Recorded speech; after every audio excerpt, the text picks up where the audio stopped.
কাজ করতে হলে বুঝি এরকম কাগজপত্র ছড়িয়ে কাজ করতে হয়? তুলে রেখে দাও।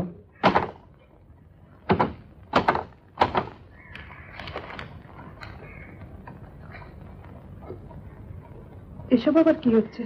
একটা চাকরির অ্যাপ্লিকেশন করছি। চাকরির অ্যাপ্লিকেশন। আচ্ছা, আমি যে এতগুলো অ্যাপ্লিকেশন করলাম তার তো একটাও জবাব এলো না। তারা তোমার অ্যাপ্লিকেশন দেখেই বুঝতে পারে। হ্যাঁ, কি বুঝতে পারে? বুঝতে পারি তোমার চাকরির দরকার নেই। চাকরির দরকার নেই?